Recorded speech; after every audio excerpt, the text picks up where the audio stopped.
Terima kasih Anda masih di iNews Malam bersama saya Mirva Suri. Pemirsa, gedung olahraga Purna Krida Kerobokan yang merupakan markas klub basket Bali United terbakar. Kebakaran diduga akibat korsleting listrik di area bagian dalam gedung.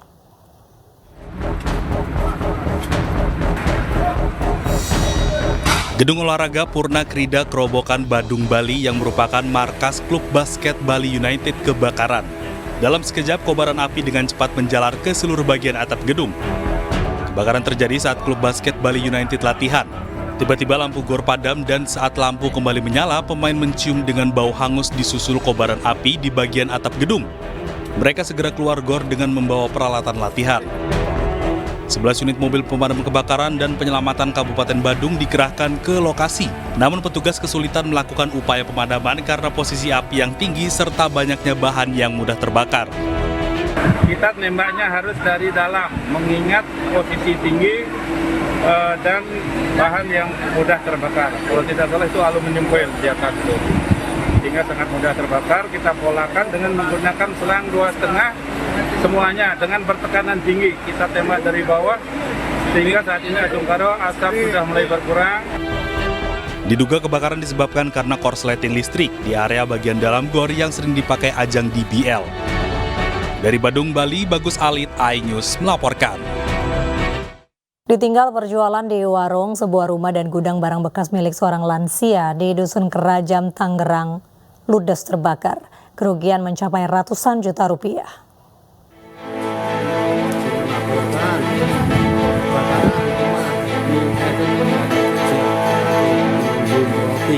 Kebakaran melanda sebuah rumah di Dusun Kerajam, Desa Klepu, Kecamatan Pringapus. Sejumlah warga sekitar sontak panik dan berhamburan keluar lantaran khawatir api menyambar ke rumah mereka. Dengan peralatan seadanya, warga pun berusaha memadamkan api agar kebakaran tidak semakin meluas. Peristiwa terbakarnya rumah milik seorang janda lansia yang tinggal seorang diri terjadi saat korban tengah menjaga warung di depan gang. Api pertama kali terlihat dari kabel udara di depan rumah yang kemudian menyambar ke bangunan rumah. Korban bahkan tak mampu menahan air mata saat menceritakan peristiwa pahit ini. Terlebih perhiasan dan uang tunai puluhan juta yang disimpan di bawah bantal ikut ludes terbakar. Rencananya uang yang dikumpulkan itu akan disumbangkan untuk membantu anak-anak yatim piatu.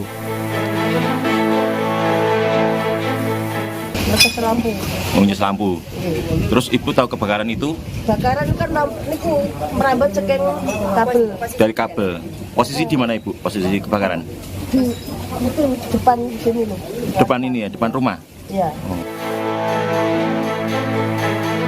Api baru berhasil dipadamkan setelah petugas pemadam kebakaran diterjunkan ke lokasi. Meski tidak ada korban jiwa maupun luka, namun akibat kebakaran ini korban mengalami kerugian hingga ratusan juta rupiah.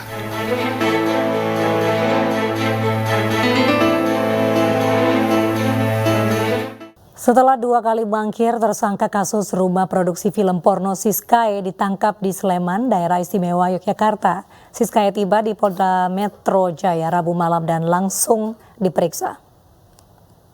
Mbak Siska dari sini, Mbak. Dari sini, nah. Mundur, Mbak. Tersangka kasus rumah produksi film porno Francisca Chandra Novitasari alias Siskae tiba di Polda Metro Jaya pada Rabu malam.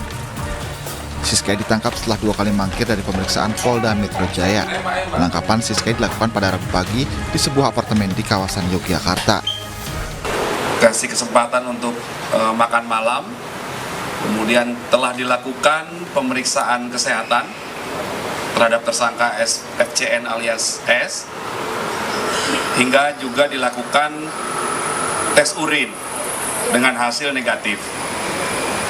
Kemudian rekan-rekan tadi saksikan, tersangka S sudah selesai dilakukan pemeriksaan kesehatan dan tes urin, dan selanjutnya dilakukan pemeriksaan di lantai 5. Atas penetapan tersangka dalam kasus film porno, sebelumnya Siskae mengajukan sidang gugatan pra-peradilan ke Pengadilan Negeri Jakarta Selatan. Total ada 11 tersangka dalam kasus ini, diantaranya Siskae, Firly Virginia, dan Melit VGP. Namun Polda Metro Jaya tidak menahan semua pemeran dan hanya dikenakan wajib lapor 2 kali dalam seminggu. Oknum guru agama di Bengkulu Utara mencabuli 24 siswinya. Aksi bejat itu dilakukan saat proses praktik sholat tengah berlangsung di ruang kelas.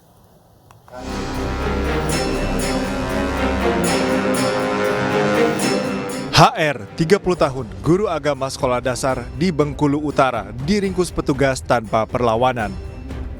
Pegawai negeri sipil ini dilaporkan sejumlah wali murid atas aksi pencabulan yang dilakukannya.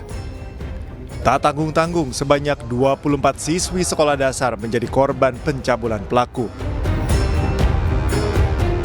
Aksi bejat pelaku ini dilakukan saat praktik sholat, tepat pada saat proses belajar mengajar tengah berlangsung. Menurut pihak kepolisian, tersangka sempat berkelit saat pemeriksaan. Namun setelah dilakukan pemeriksaan lebih dalam, tersangka pun mengakui perbuatannya. Polisi akan terus mendalami kasus ini untuk membuka kemungkinan adanya korban lain dari aksi bejat pelaku.